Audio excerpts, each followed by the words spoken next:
우리 함께 주님 가르쳐주신 기도로 우리의 예배를 시작하도록 하겠습니다. 하늘에 계신 우리 아버지여, 이름이 거룩히 여김을 받으시오며 나라가 임하시오며 뜻이 하늘에서 이루어진 것 같이 땅에서도 이루어지이다. 오늘 우리에게 일용할 양식을 주시옵고 우리가 우리에게 죄 지은 자를 사하여 주는 것 같이 우리 죄를 사하여 주시옵고 우리를 시험에 들게 하지 마시옵고 다만 악에서 구하시옵소서. 나라와 권세와 영광이 아버지께 영원히 쌓여나이다. 아멘.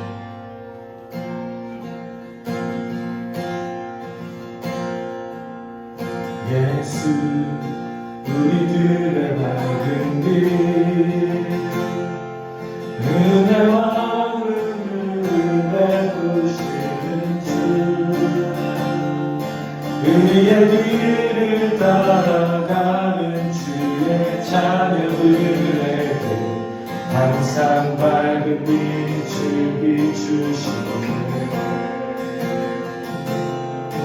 그는 구원의 주 하나님, 공의로 세상을 다스리시네. 주를 경외하는 자들에게 부어주시는 놀라운 주님의 영광. 하늘에서 찬란하게 빛나는 주의 영광, 땅에 오셨네. 슬픔을 밝히고 새 생명 주시네. 영원히 빛나는 나의 예수님 너비 영광과 찬양 받으시는 경배한 이름 은혜 받으고 내게 자유 주시네. 기쁨의 노래를 영원한 나의 빈 예수께 다시 고백합시다. 예수 우리들의 밝은 길, 은혜와 긍휼을 베푸시는 주, 의의 길을 따라가는 주의 자녀들에게 항상 밝은 빛을 비추시네. 그 구원의 자녀, 그는 구원의 주 하나님, 공의로 세상을 다스리시네. 공의로 세상을 다스리시네. 주를 경외하는 자들에게 부어주시네. 놀라운 주님의 영광. 하늘에서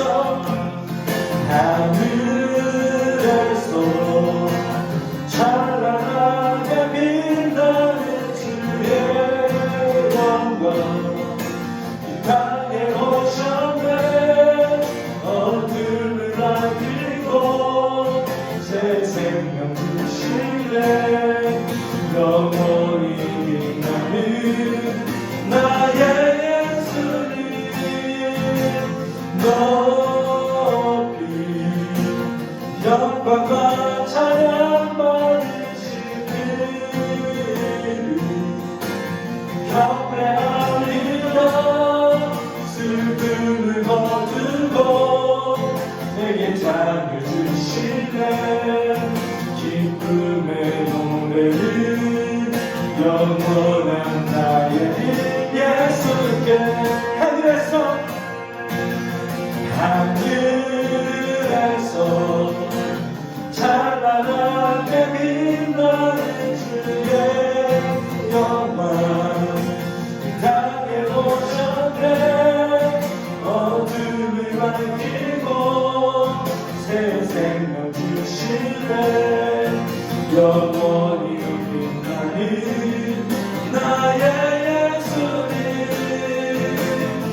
두고 내게 자유 주시네.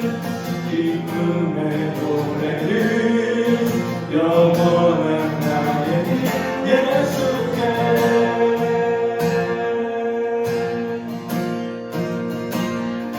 우리 주 하나님 그 영광과 존귀를 받기에 합당하신 받기에 합당하신 지금 여기 계신 하나님, 온 천지 만물을 지으시고 다스리는 그 권능과 능력으로 주의 말씀이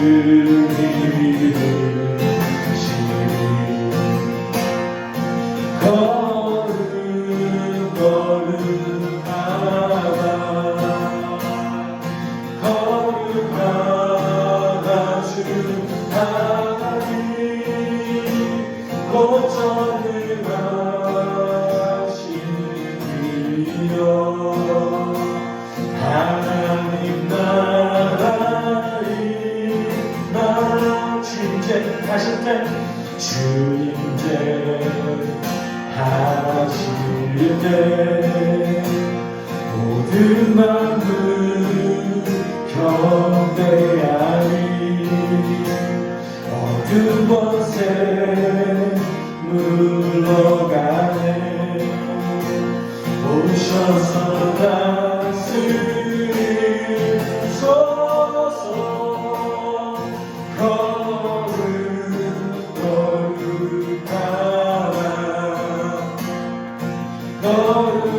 거룩하다 주 하나님, 곧 전능하신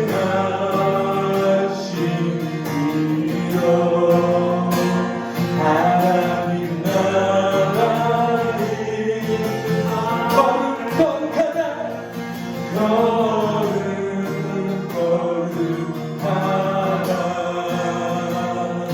거룩하다 주 하나님, 곧 전능하신 이여. 하나님 나라의 나라 어제도 계시고 오늘도 계시며 이제도 오실 우리와.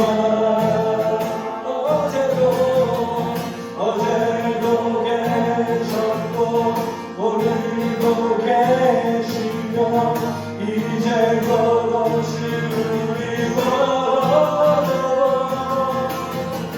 어제도 계셨고 오늘도 계시며 이제도 오실 우리와. 어제도 계셨고 오늘도 계시며 이제도 오실 우리와.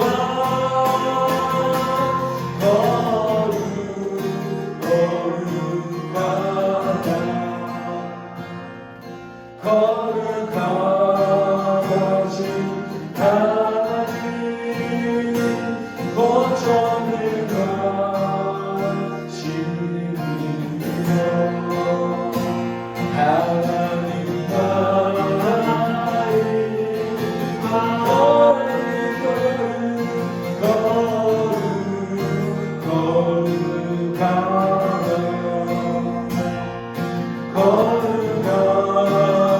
주 하나님, 곧 전능하신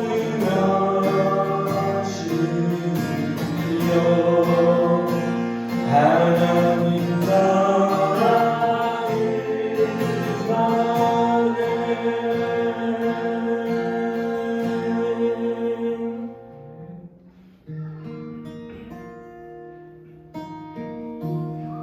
고백하고 소망합니다.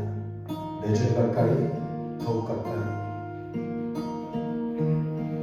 내 주를 가까이,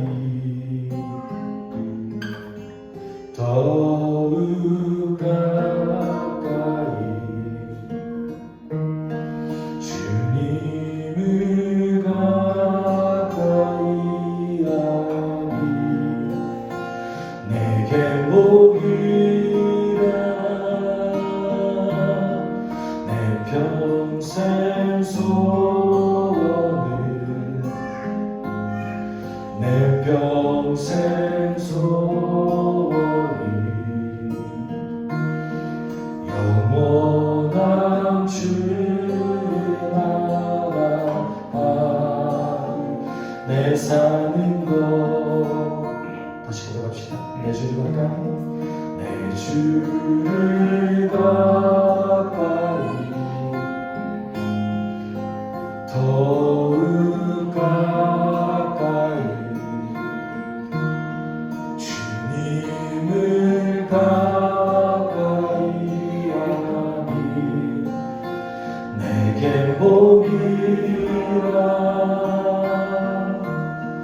내 평생 소원을,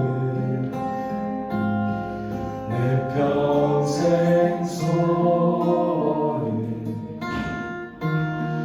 영원한 주의 나라. 내 사는 것 내 주를 가까이, 더욱 가까이. 주님을 가까이 하니 내게 복이라. 내 주를 가까이, 더욱 가까이. 주님을 가까이 하니 내게 복이라.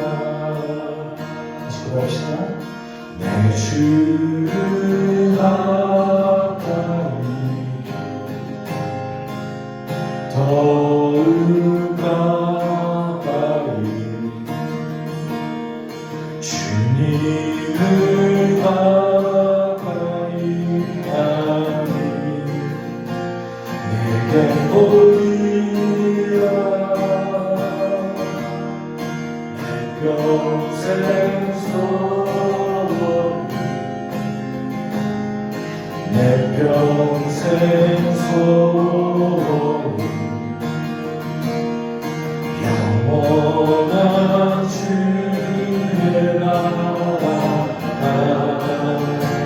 내 사는 곳 내 주를 가까이, 내 주를 가까이,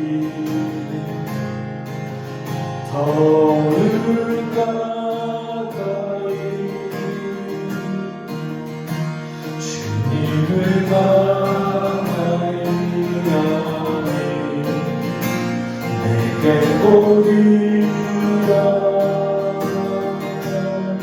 내 주를 가까이, 더욱 가까이. 주님을 가까이 하니 내게 복이라. 더욱 가까이, 더욱 가까이,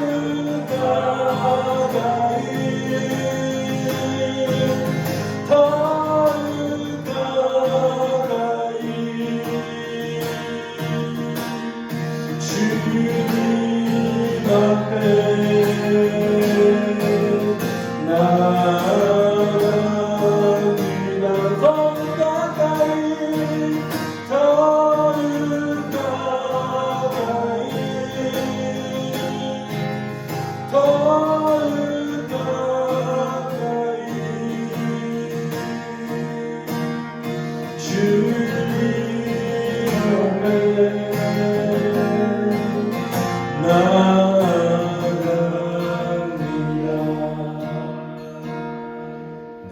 주를 가까이 더욱 가까이 주님을 가까이 가니 내게 복이야 내 평생 소원이 내 평생 소원이 영원한 주의 나라 내 사는 것. 지금 이 순간 우리 함께 기도할 때 하나님 주님과 함께 동행하는 우리의 큰 복인 줄 믿습니다. 날마다 주님과 동행하여 주시옵소서. 날마다 주님과 더 가까워질 수 있게 우리를 인도하여 주시옵소서. 우리 기도하며 나아가겠습니다.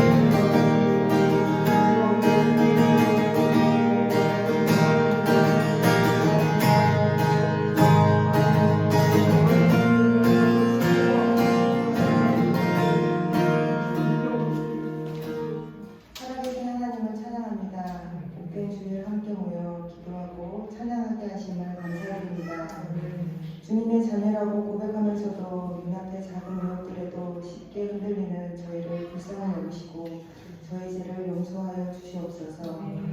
우리 안에 계셔서 말씀을 생각나게 하시고 우리가 기도하지 못할 때에도 우리를 위해서 기도해 주시는 주님께 감사드립니다. 하나님 아버지, 숲속교회를 위해 기도합니다. 우리 숲속교회가 주님의 뜻을 잘 실천하는 교회 되기를 원합니다. 하나님 아버지, 현재 우리 사회는 목자가 없이 방황하는 영혼들이 많이 있습니다. 우리 눈으로 봤을 때는 지금 현실이 힘들게 느껴질 수도 있습니다. 하지만 일어난 일이 중요한 것이 아니라 하나님이 이미 승리하셨다는 것이 더 중요합니다. 예수님이 그것을 위해 이미 하셨고 우리는 그것을 위해 노력하며 살아갈 수 있게 하옵소서. 사람의 생각이 아닌 하나님의 생각으로 일을 하게 하시고 하나님의 뜻에 맞는 열매를 맺게 하소서. 하나님 아버지, 교회가 교회답게 성도가 성도답게 하게 하시고 세상에 빛과 소금의 역할을 잘 감당하게 하옵소서. 말씀을 전하시는 목사님을 기억하시고 선포되는 말씀을 통해 주님 만나게 하옵소서. 예수님의 이름으로 기도드렸사옵나이다. 아멘.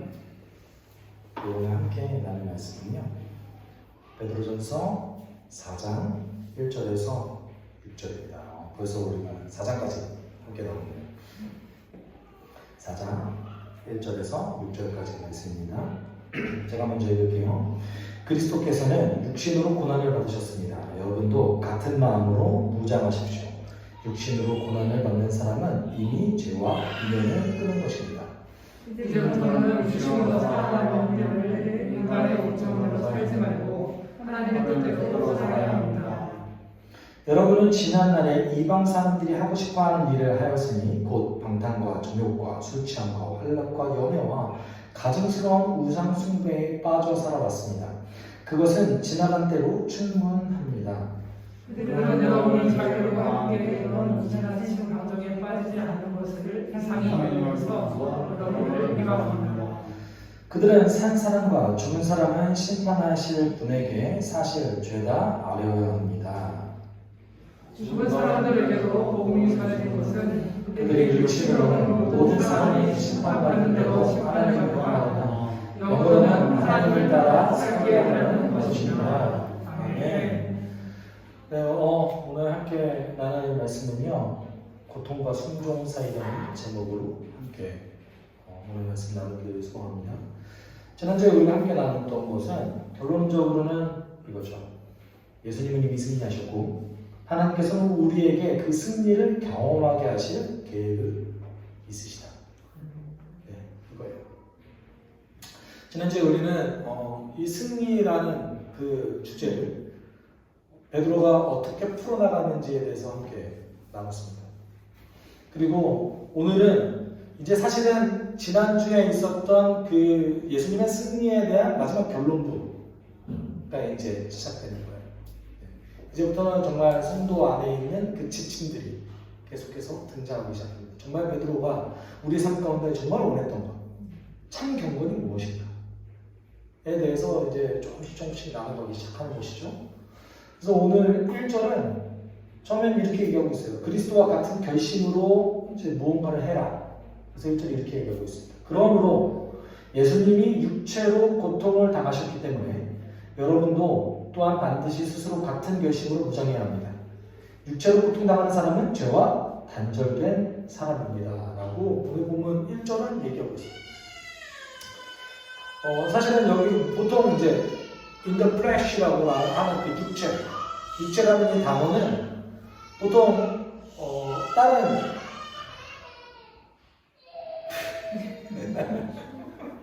다른 본문에서는요, 이것이 하나님과 반대되는 모든 개념을 얘기할 때 특별히 많이 쓰여져요. 바울은 특별히 이제 죄성을 얘기할 때 육체라는 표현을 많이 씁니다. 그렇지만 베드로는 이거는 진짜 육체를 얘기하는 거예요. 진짜 육체. 그러니까 베드로는 조금 혼용했었어요. 이 육체를 육체의 정욕이라고 얘기할 때도 쓰고, 정말 우리가 이 땅 가운데서 아직 죽기 전의 삶도 육체라고 표현합니다. 그래서 우리가 지난주에도 육체로는 죽는다고 자꾸 영어로는 살았습니다라고 했을 때 그 육체가 그냥 뭐 나쁜 의미의 육체가 아니라 이 땅 가운데의 삶 자체를 얘기했던 것이죠. 그런 의미에서 베드로는 오늘 본문 속에서 이제 그러므로라고 시작하고 있어요. 사실은 그러므로라는 말은 결론을 얘기할 때 얘기하잖아요. 따라서, 그러므로, 영어로는 therefore라는 단어를 씁니다. 따라서 이제 지난번에 있었던 예수 그리스도의 승리 하셨습니다. 그렇기 때문에 우리는 예수님과 같은 결심으로 무장해야 됩니다. 라는 것이 사실 베드로의 오늘 본문의 핵심 주장이에요. 그리고 여기서 쓰는 그 단어는요, 그 언어가 허락하는 한 가장 강한 용어를 써요. 그러니까 보통은 권면하는 용어는 이렇게 했으면 좋겠습니다. 당신은 이렇게 사십시오 라고 얘기하는데, 여기서 쓰는 그 무장하십시오라는 그 동사는 가장 강한 단어예요. 영어로는 그래서 must를 씁니다. 반드시 무장해야 합니다. 그리고 예수님과 같은 결심으로 무장해야 합니다. 라고 얘기하고 있는 거예요. 그렇다면 여기서 얘기하는 그 예수님과 같은 결심은 무엇일까? 이것이 중요하죠.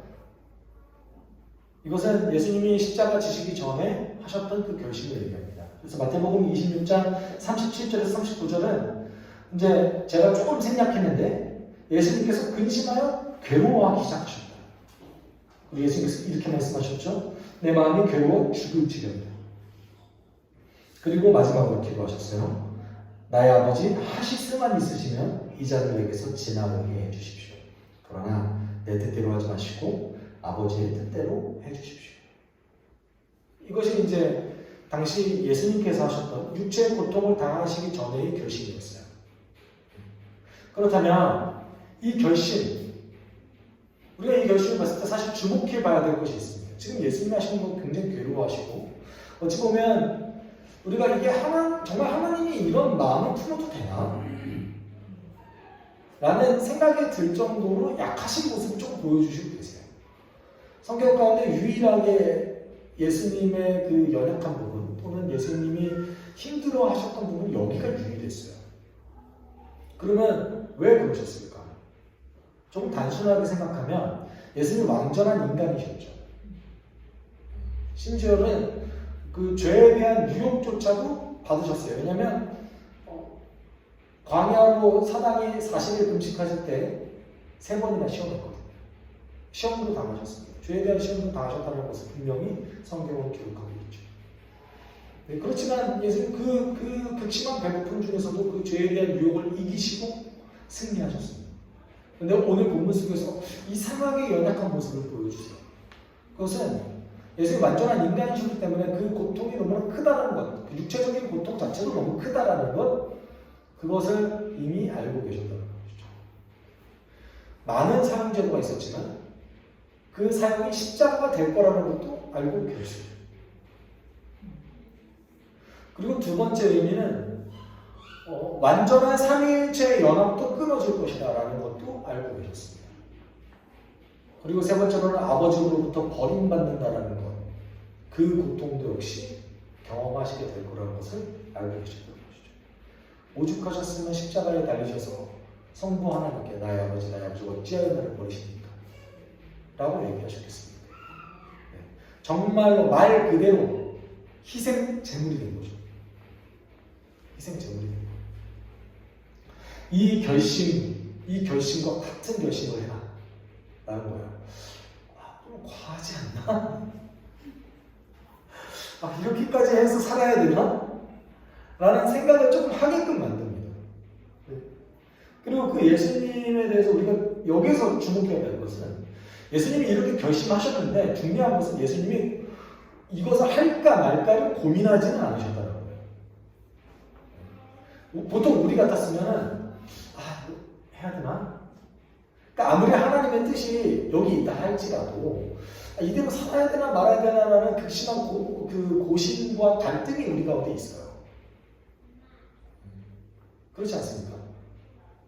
저도 사실 저걸 해야 되나 말아야 되나에 대한 엄청난 고민이 있었어요.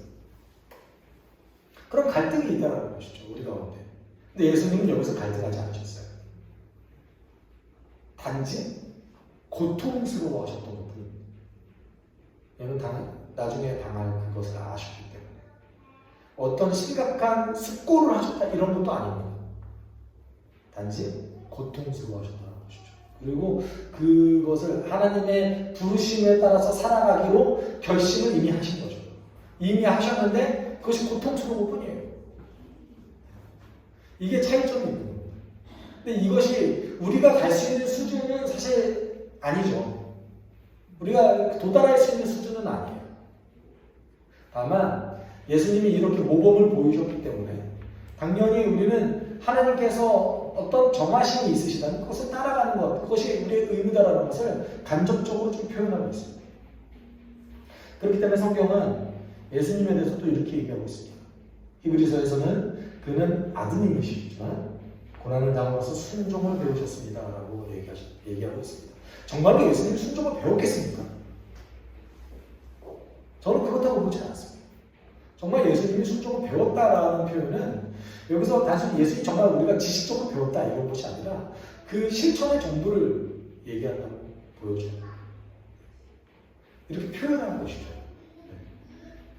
그러니까 어떤 순종에 대해서, 예수님의 순종에 대해서는요, 예수님이 그렇게 깊게 순종에 대해서 고민하지 않으십니다. 다만 그 안에 있는 감정은 아주 풍부하게 표현하세요. 힘들다, 어렵다, 힘든 삶이다 라는 것 충분히 표현하십니다. 예수님의 공생의 그 삶 가운데 3년 동안의 제자들에게 계속해서 표현하세요. 너 정말 나 따를래? 네, 예수님 힘들 텐데. 이렇게 표현하세요. 세베대 두 아들들 요한과 야고보가 있었죠. 그 요한과 야고보의 어머니가 예수님께 이렇게 얘기해요. 예수님 나중에 장차 그 예언이 성취되고 왕이 되시면 제 아들을 오른편과 왼편에 놔두세요. 그 여인은 예수님이 진짜로 왕이 될 줄 알고 그렇게 얘기했지만 예수님이 뭐라고 표현하셨죠? 너가 감당치 못할 것을 구하는 거다 라고 표현하셨죠. 예수님의 예언이 성취됐을 때 좌우편에 있다는 게 뭐예요? 십자가 옆에 달려야 되는 거잖아요. 너무나 감당하지 못한 것을 구한다는 것을 예수님이 알고 계셨다는 거죠. 예수님은 이렇게 표현은 다 하셨지만 순종은 고민하지 않으셨어요. 다만 이제 우리가 문제인 것이죠. 그렇기 때문에 베드로는 우리 가운데 이 결심을 가져라. 이 결심으로 너희 스스로를 무장시켜라. 이거는 뭐 권면이 아니라 의무다라고 얘기하고 있습니다. 그렇다면 이렇게 무장한 사람들에 대해서 하반절에 이렇게 얘기하고 있습니다. 육체로 고통당하는 사람은 죄와 단절된 사람입니다. 사실은 이 구절을 해석할 때 조금 해석의 여지가 좀 있어요. 정말 뭐 육체로 고통당하는 사람은 죄와 단절된 사람입니까? 예를 들어 보면 사도 바울은 이렇게 얘기하고 있지 않아요. 사실은 사도 바울은 육체로 고통을 당했음에도 불구하고 그리고 그가 고린도 후서에 그가 당한 고난에 대해서 계속 쓰잖아요. 심지어 매 맞아서 죽을 뻔하고 그 죽을 뻔한 다음 날에 회복해서 일어나는 일도 있었고 이런 일들이 많지 않습니까? 오라 나는 공고한 자로다. 누가 나를 사망의 이 몸에서 나를 건져내랴. 죄인 중에 내가 괴수다. 감옥에 갇혀있는 상태에서도 이렇게 얘기하고 있었죠. 그래서 육체로 고통당하는 사람이 정말 죄에서 단절된 사람인가? 라는 조금 의문이 들 수밖에 없습니다. 이거에 대한 해석이 보통 세 가지로 좀 나눠집니다. 첫 번째는 유대인의 그 잠언을 인용한 것이라고 해석하는 분들이 계세요. 그래서 유대인들은 이렇게 생각했어요. 육체적인 고통을 당하는 것은 나의 죄를 정화시키는 작업이다라고 생각을 했습니다. 근데 우리가 주목해봐야 될 것은 베드로는 여기에서 얘기하는 그 고통, 이 고통은 억울한 고통이에요. 내가 어떤 육체적인 그런 수련을 하는 것도 아니고 내가 어떤 그 유대인이 얘기했었던 이 육체의 고통은 사실 대부분은 금식을 얘기해요. 그 고통스러운 금식을 얘기해요. 그 금식은 또 대놓고 드러내고 가잖아요, 유대인들이. 그러면 나의 죄를 정화시킨다고 생각을 했어요. 이것을 이용한 것이라고 했지만 사실은 그런 의도가 아니에요. 왜냐하면 첫 번째는 여기서 얘기하는 베드로가 얘기하는 고통은 억울한 고통이었다는 것이죠. 그리고 사람은 억울한 고통을 당했을 때 정말 죄를 안 짓나요? 마음에 악독함이 가득해질 수도 있는 거예요. 네. 억울해. 쟤 좀 죽었으면 좋겠어. 나를 좀 힘들게 하는 사람은 제발 사라졌으면 좋겠어. 나는 그 죄의 어떤 뿌리가 내 마음 가운데 자리 잡을 수도 있는 겁니다. 그렇기 때문에 이것과 좀 다르죠. 두 번째는 바울과 같은 견해를 가진다. 특별히는 로마서 6장 5절과 6절 예수 그리스도와 연합하는 것. 그래서 이미 성령으로 세례받은 자는 예수와 연합해서 죽음도 같이 죽으심을 경험하고 부활도 같이 경험할 것이다. 그렇기 때문에 그 사람은 옛사람을 버리고 새 사람이 되는 것이다 라고 이제 표현하는 이 바울의 견해와 같은 견해다 라고 이제 해석하는 사람도 있습니다. 그렇지만 다른 점이 좀 있어요. 어떤 거냐면 바울은 절대 육체를 긍정적인 의미로 쓰지 않습니다. 절대로 긍정적인 의미로 쓰지 않아요. 물론 바울이 생각했던 예수 그리스도와의 연합을 베드로도 아주 중요하게 생각합니다. 그렇지만 오늘 본문이 의도하는 것은 아니라는 것이죠. 그렇기 때문에 세 번째가 좀 정확하게 보여져요. 예수님과 같은 결심으로 무장한 사람들을 표현한 것이다. 앞서 얘기했던 예수님과 같은 결심으로 무장하십시오. 이런 사람은 죄와 단절을 기꺼이 원하는 사람들입니다. 라는 표현을 조금 더 강하게 한 것이죠. 그런 베드로가 이제는 2절에 이렇게 얘기하고 있습니다. 여러분, 이것이 뭐예요? 무장하는 것은. 예수 그리스도와 같은 결심으로 무장하는 것은 여러분의 남은 인생 동안 더 이상 인간의 욕망에 의해 동기부여되어 살아가는 것이 아닌 하나님의 뜻에 의해 살게 할 것입니다. 사실 한글로 하면 좀 더 줄일 수 있었는데 제가 조금 더 안에 있는 걸 다 번역하고자 사실은 다 넣었는데요.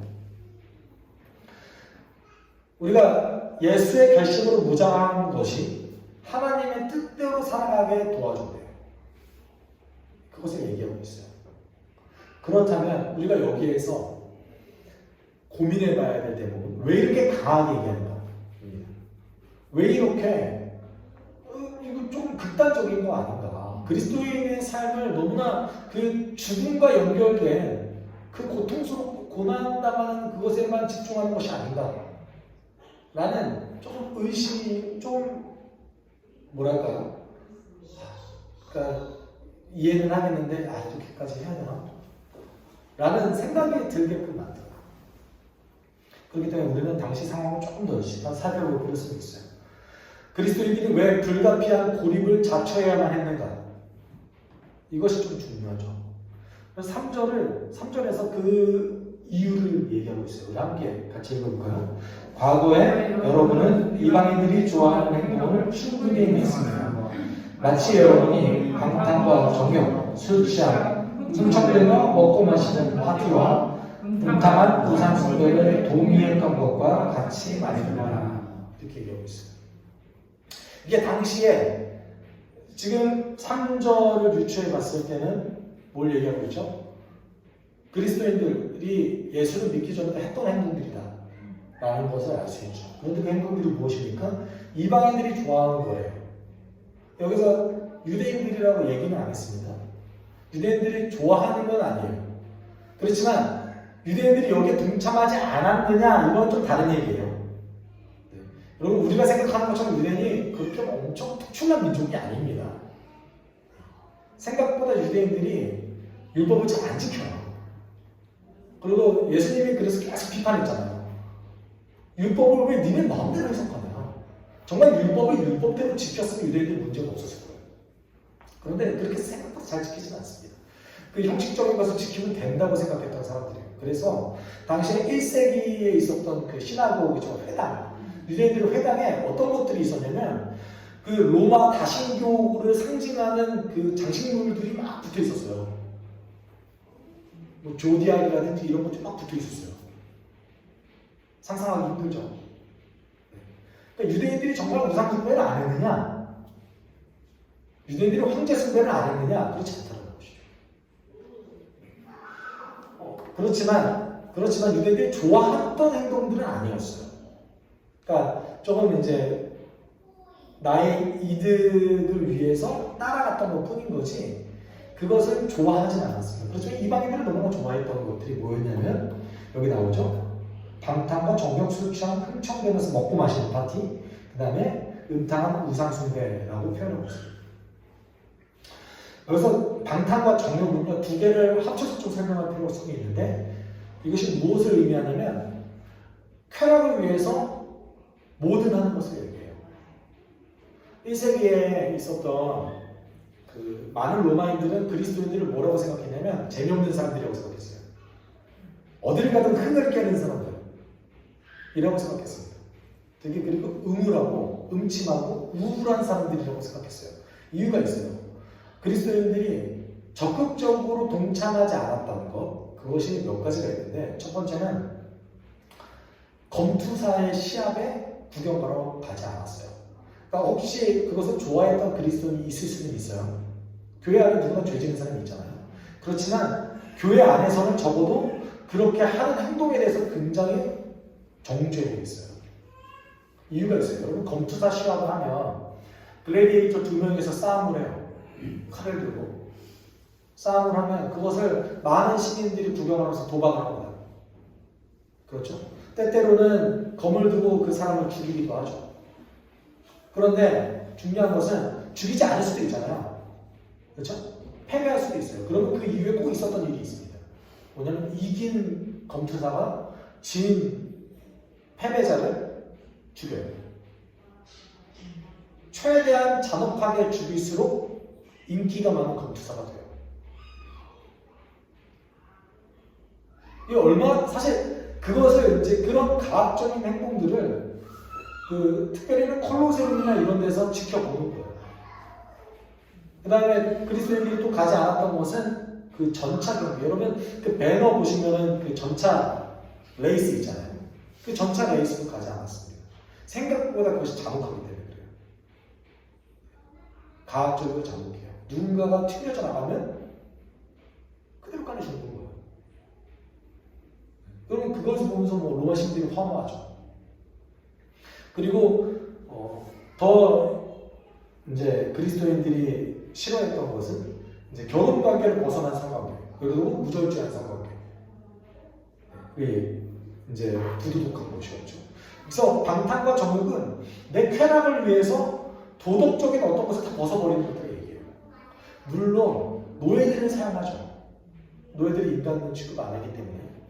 그렇지만 이런 부분에 대해서는 당시 기독교는 아주 싫어했다는 거죠.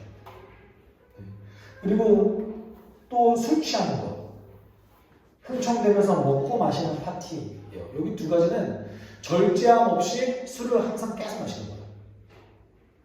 그 다음에 먹는 것도 마찬가지입니다. 무절제하게 계속 먹는 거예요. 오죽했으면 더 먹으려고 토했어요. 이게 저는 사실 좀 상상이 안 돼요. 얼마나 먹고 싶었으면 여기까지 다 올라차면 이제 이거는 다 개헌하기 위해서 의도적으로 토했습니다. 심지어는 파티장마다 토하는 그 바구니 같은 거 있죠. 그 용기를 비우는 종이 따로 있었어요. 자주 했다는 거죠. 그러니까 하루 종일 먹는 거예요. 하루 종일 먹는 거예요. 먹고 토하고. 이러한 아주 지극히 상상하기 힘든 그 사치. 마지막으로는 이제 음탕한 우상 숭배. 그래서 여기서 얘기하는 우상 숭배는 모든 페스티벌은 다 우상 숭배예요, 사실. 심지어는 극장에서 하는 연극조차도 신을 찬양하기 위한 것이었습니다. 물론 2000년 전의 시대라고 생각해보면 여러분 2000년 전 시대에 얼마나 발전해봤자 얼마나 발전했겠습니까? 불과 100년 전에도 우리가 불과 100년 전의 삶도 100년이 뭐예요? 우리 부모님 세대의 어린 시절만 생각해도 지금과는 상상하기 힘든 삶이잖아요.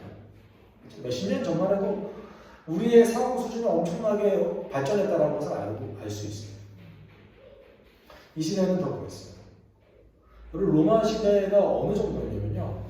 그 로마 황제는요, 이 쾌락의 끝판왕에 있었던 사람들이에요. 그래서 대부분의 로마 황제들은요, 양승회자들이었어요. 율리어스 시저도요, 동성애를 하고 있었던 사람이었고요. 그리고 당시 이 네로 황제 같은 경우는요, 자기 어머니와 근친상간을 했고, 그리고 그 이후에 자기 어머니를 실제로 죽였어요. 친모예요. 그리고 나중에 자기 아내 임신한 아내를 죽였고요. 나중에는 그 자기가 죽였던 그 아내와 아주 똑같이 생긴 남성과 동성애에 빠집니다. 로마는요, 사치와 쾌락의 끝판왕이에요. 왜냐하면 견제를 받지 않았거든요. 로마는 이미 모든 그 주변에 있는 제국들을 정복했기 때문에 견제를 받지 않았어요. 페르시아, 아시리아, 이집트 다 정복했어요. 건들 사람이 없어요. 야만 쪽 빼놓고는 로마는 건들 자들이 없는 거예요. 그러니까 로마인들이 하는 것들이 뭐예요? 항상 사치와 향락과 쾌락을 조금 더 추구하게 됩니다. 더 많이. 이런 사회 속에서 죄를 짓지 않고 살기 위해서는 어떤 결단이 필요한 거예요? 죽을 각오가 필요했던 거예요. 왜 베드로가 이렇게 조금 극단적으로 그리스도인의 삶에 대해서 얘기하는가? 이 사회가 죄를 안 짓고는 살기가 너무 힘든 사회였기 때문에 그렇게 얘기하고 있는 겁니다. 그렇다면 우리가 여기에서 조금 주목해봐야 될 것은 그때 누렸던 그 방탕과 사치가 지금의 우리의 삶과 비교하면 어느 정도인가를 좀 비교할 필요성이 있어요. 그렇지 않습니까? 만약에 그 정도의 그 사치와 향락이 지금과 비슷한 수준이라면 우리도 죽을 각오를 가져야죠. 그래야 죄를 안 짓는 거예요. 그런데 제 생각은 엄청 큰 차이를 보이진 않는다. 물론 압도적인 측면에서 상대적으로 비교한다면 로마인들의 그 사치가 사실 압도적이긴 해요. 심지어 저희가 누리는 것보다. 적어도 저희는 상대적으로 본인 스스로를 가난하다 생각하시는 분들이 굉장히 많잖아요. 죄송해요. 저만 그러네요. 저만 그런 것 같은데. 한국 사회 속에서 본인을 가난하다 생각하는 사람들의 그 퍼센테이지가 훨씬 많잖아요. 그런 상황에서 사치와 향락을 누릴 수 있는 여유가 많은 사회는 아닙니다. 사실 한국사회가. 그렇지만 절대적인 양을 놓고 봤을 때 적어도 먹는 것과 마시는 것, 먹는 것과 술 취하는 것, 그 다음에 그 성관계에 있어서는 비슷한 수준이라고 보여줘요. 큰 차이를 느끼지 못합니다. 네. 여러분 2000년 전에 요 정도 수준이었다는 것은 사실 어마어마한 거긴 해요. 2000년 전에 그 정도 수준이었다. 후에 로마 제국이 멸망하고 나서부터 다시 원상태로 복귀합니다. 로마 제국 자체가 조금 특별하긴 했어요. 어디를 황제마다 동성애자가 됐겠어요. 생각보다 로마 사회가 동성애에 굉장히 관대한 사회였어요. 왜냐면 쾌락의 끝판왕까지 가야 되기 때문에. 이런 사회 속에서 죄 안 짓고 살기 위해서 결단이 필요했다. 그리고 이제 아주 현실적인 얘기를 하죠. 이러한 상황에서 이제 그리스도인들이 예전에 했던 것을 끊어냈는데, 이런 상황에서 이방인들은 여러분의 넘치는 그 방탕의 대세를 따르지 않는 것은 매우 이상하게 생각하고 놀라워합니다. 그리고 결론적으로 비방합니다. 이거 아주 간단해요. 여러분 그리스도인들 중에서 그 예수 믿기 전에 365일 술 취하셨던 분도 있을 수 있잖아요. 그렇죠? 항상 365일 술 드시는 분들은 항상 술 친구가 있어요. 날마다 그 멤버들이 있어요. 근데 어느 날 예수 믿고 안 가기 시작했어요. 어떻게 되죠? 처음에는 그 주변 사람들이 놀라워해요. 아, 제가 왜? 죽을 때가 됐나? 그런데 그 다음에 어떻게 돼야 됩니까? 그 술 친구들이 비방하죠. 야, 너 어떻게 친구를 버릴 수 있어? 비슷한 거야. 함께 즐겼던 사람들이었는데 어느 날 갑자기 이 사람들이 빠지는 거예요. 그리고 같이 이렇게 모였을 때는 자기 혼자만 안 해. 흥을 다 깨버려요. 주변에서는 맨 처음에는 놀라워하다가 그 다음에는 비방하기 시작하는 거예요. 그런데 이런 상황에서 우리가 심판의 메시지를 다음에 이제 베드로가 5절과 6절에서 던집니다. 5절에서 이렇게 얘기해요. 그들은 산자와 죽은 자를 심판할 준비가 되신 그분에게 사실대로 보고할 것입니다. 6절은 이러한 이유로 그 복음은 심지어 죽은 자들에게도 전해졌습니다. 비록 그들이 육신으로 있을 때는 인간 심판에 의해 심판을 받지만 그들이 하나님의 심판에 의해 성령 안에서 살게 하기 위해서입니다. 5절과 6절은 사실 붙어있는 건데 5절에서 이렇게 얘기하죠. 그들이 산자와 죽은 자, 여기서 얘기하는 그들은 예수 믿는 자를 비방하는 자들이죠. 로마인들이 생각했을 때 그리스도인들은 뭐 이상한 사람이었어요. 어리석은 사람이었어요. 왜 어리석은 사람이었냐면 자기가 그냥 즐기면 되는데 굳이 저걸 안 즐기려고 죽음을 자청해요. 웃기잖아. 그러니까 로마인들이 생각했을 때 뭐야? 왜 저래? 그렇지 않아요. 그러니까 굳이 죽는 거예요. 이게 너무나 웃긴 상황이었던 거죠. 로마인들이 봤을 때는. 쟤들 왜 저렇게 오버해? 그리고 재미없게 살죠. 때때로는 그리스도인인데도 불구하고 로마 정부에 의해서 죽게 되죠. 그렇죠? 이런 부분들이 사실은 로마인들이 봤을 때 그리스도인들이 너무나 이상한 존재라고 여겨졌던 거예요. 그런데 그 이유가 있습니다. 이유가 있어요. 당시의 사람들은 사후세계에 대한 지식이 별로 없었어요. 그러니까 사후세계에 대한 개념이 없었어요. 죽은 다음에 심판에 대한 생각이 없었어요. 이것이 사실 중요합니다. 그러니까 그 사람들이 봤을 때는 그리스도인들이 쓸데없이 죽는다고 생각했어요. 저 왜 죽지? 왜 저렇게 살지? 왜 저렇게 고통받지? 그냥 즐기면 되는데 그 사람들이 생각한 거는 죽으면 어차피 끝인데 뭐. 그런데 그리스도인들은 달랐던 거예요. 내 죽음이 내가 이 땅 가운데의 그 어떤 죄를 무마시키지 못하는 거예요. 나의 죽음이 하나님의 심판을 무효화시키지 못해요. 죽음 이후에 심판이 있다는 것을 상상조차 하지 못했어요. 이 사람들이. 여러분 베드로가 했던 그런 내용들을 잘 상기해 보십시오.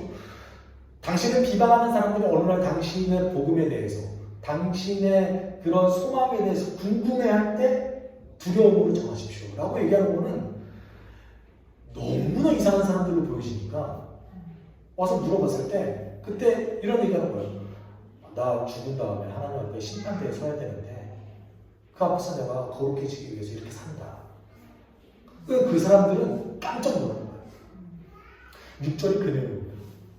6절이 여기서 보면 복음은 심지어 죽은 자들에게도 전해졌습니다라는 건 사실 두 가지 해석이 등장해요.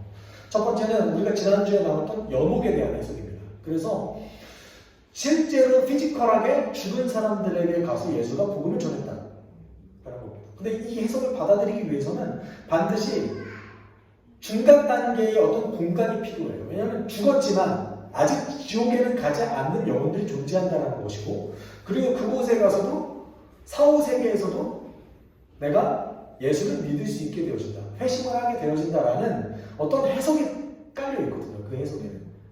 그러니까 전통적인 장로교에서는 이것을 받아들이지 않습니다. 그렇다면 이 본문을 어떻게 받아들이냐? 저희는, 그리고 저는 여기서 죽은 사람들이라는 것은 영이 죽은 사람들이다라는 표현으로 받아들여져요. 대체적으로는 5절에 등장하고 4절에 등장하는 예수 믿는 사람 비방하는 사람들인 것이죠. 심지어 그들에게도 복음이 전해졌습니다.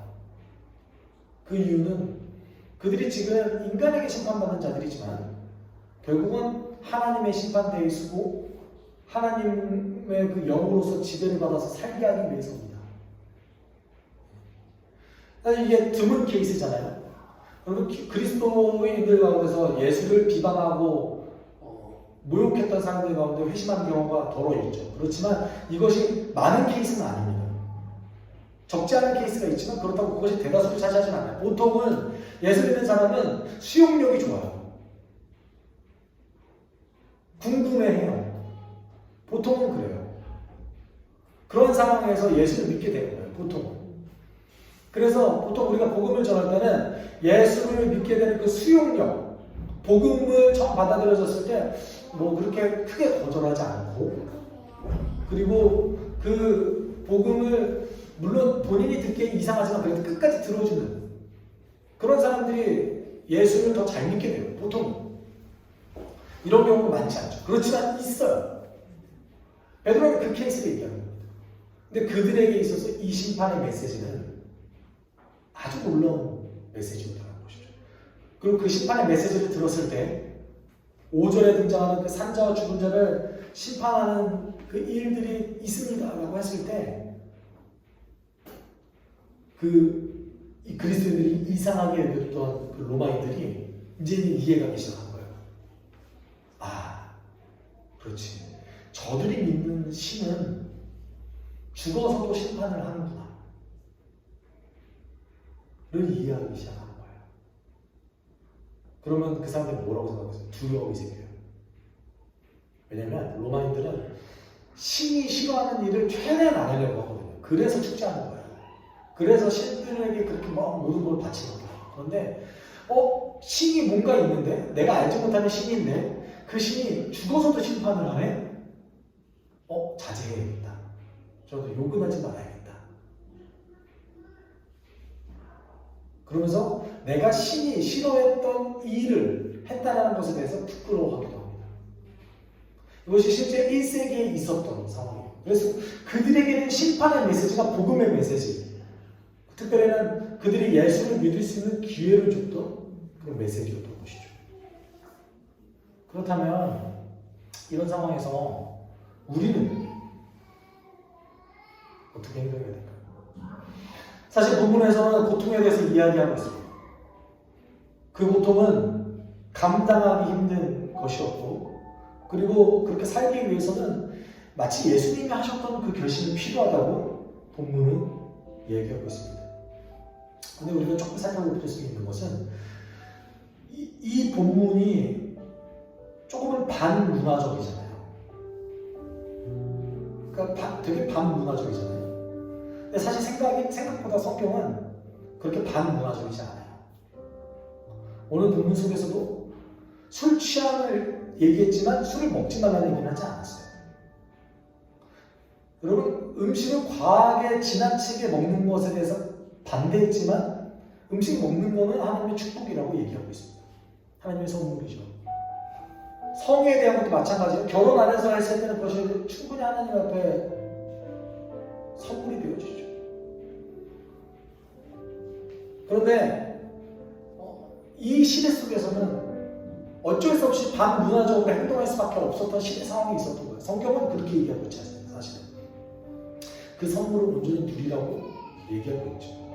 그래서 그리스도인들이 중요하게 생각하는 것은 무엇입니까? 내가 하나님이 주신 그 선물은 온전히 누리되 그 선물이 혹시라도 하나님을 믿는데 방해되는지를 고민해봐야 되는 거예요. 내가 예수를 믿는데 방해되는지를 고민해봐야 되는 거예요. 내가 죄를 짓게 만드는 것은 아닌지를 고민해봐야 되는 것이에요. 무조건적으로 그것을 거절하고 무조건적으로 그것을 정죄하는 것이 절대 성경적이지 않습니다. 심지어 술조차도 교회는 성례라는 성찬이라는 그 아름다운 예식을 위해서 이용하고 있잖아요. 우리가 이렇게 극단적으로 모든 것을 나눴을 때는 우리 스스로가 관심이 없는 사람이 되어버립니다. 그렇지만 1세기의 그리스도인들은 그러지 않았어요. 여러분, 예수 그리스도께서 하셨던 그 결심은요, 내가 죽으리라 하는 결심이었죠. 동시에 나를 죽인 자들을 용서하는 결심이었어요.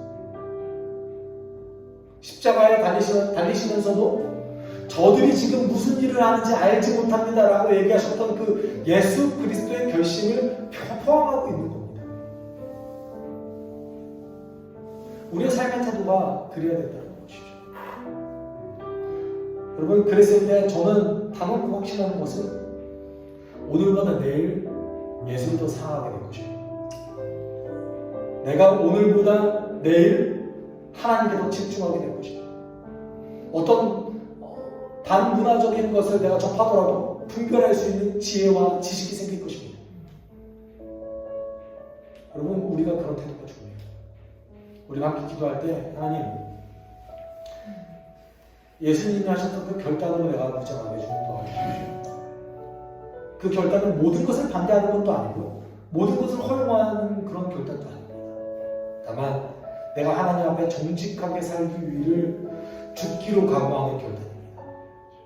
내가 주님 앞에 죄를 짓지 않고 살기 위해 몸부림치는 결단입니다. 주님, 내게 능력 부어주십시오. 주님, 나를 다시 한번 살려주십시오. 우리 함께 기도하도록 하겠습니다. 사랑 많으신 하나님 아버지, 그 초대교회 가운데 하나님께 나오기 위해서 죽기를 각오하고 계시던 자들의 그러한 하나님 아름다운 이야기들이 우리 베드로전서에 실려 있습니다. 하나님, 내가 예수를 더 사랑하기 위해서, 하나님, 내가 예수를 더 믿기 위해서, 내가 죄를 짓지 않고 이 험한 세상 속에서 살아가기 위해서 예수 그리스도께서 하셨던 그 죽음의 결단이 필요합니다. 하나님, 모든 것을 받아들이는 것도 아니고 모든 것을 거부하는 것도 아니고 하나님의 용서와 죽음에 대한 그 관용이 우리 가운데 있습니다. 하나님, 그것을 가지고 하나님, 내가 날마다 무장하게 오늘 하루도 하나님을 사랑하고 오늘 하루도 예수 그리스도를 사랑하고 오늘 하루도 주님 앞에 나가기를 소망하는 그런 주님의 아름다운 그런 일들이 내 마음 가운데 일어나게 좀 도와주시옵소서. 지금 사는 몸과 살과 그렇게 크게 다르지 않습니다. 가족이 없고 죄를 짓지 않고 살아가는 것이 너무나 어려운 세상이라는 것을 우리 잘 알고 있습니다. 분노하는 날마다 들고 하나님, 용납하지 아니하는 삶 속에서 우리는 살아가고 있습니다. 누군가를 정죄하고 하나님, 누군가를 비난하는 것이 너무나 익숙하고 그것이 당연하다고 생각하는 삶 속에서 우리는 지금 이 순간에 살아가고 있습니다. 너무나 많은 스트레스를 받아가면서 세상 사람들은 바쁘게 살아가고 있습니다. 그런 속에서 우리가 예수께서 하셨던 그 용서와 그 사랑과 그 능력을 결단하게 좀 도와주시옵소서. 그랬을 때 우리 교회 가운데, 우리의 삶 가운데 능력이 있을 줄 믿습니다. 사랑 많으신 하나님 아버지, 예수께서 하셨던 그 결단을 지금 이 순간 우리가 다시 하여서 우리 스스로를 무장하게 주님 도와주시옵소서. 주님, 이 사회는 너무나 많은 스트레스와 분노를 날마다 품고 살아가고 있습니다. 누군가를 비난하고 정죄하는 것이 너무나 익숙한 사회 속을 우리는 살아가고 있습니다. 그 속에서 우리가 주님 주신 그 생각으로 우리 마음 가운데 악한 것을 품지 아니하고 죄를 짓지 않도록 우리가 평생을 경주하며 결단하고 노력하는 우리 성도들에게 주님 도와주시옵소서. 그러기 위해서 성령의 능력이 필요합니다. 이 사회 속에서 용서하기 위해, 이 사회 속에서 죄를 짓지 않기 위해 성령의 능력이 필요합니다. 주님, 그 주님 주신 그 능력을 우리 가운데 풍성히 채워 주시옵소서. 그래야 해서 우리의 삶의 현장에서, 우리의 선교 현장에서 주님 선한 영향력을 끼칠 수 있게 도와주시옵소서. 감사드리며 거룩하신 예수 그리스도의 이름으로 기도드립니다. 주 예수 그리스도의 은혜와 하나님의 사랑과 성령의 교통하심이 주님 따라가신 그 길을 통해 결단하고 살아가기를 그 원하는 성도들 위해 영원토록 함께 있을지어다. 아멘.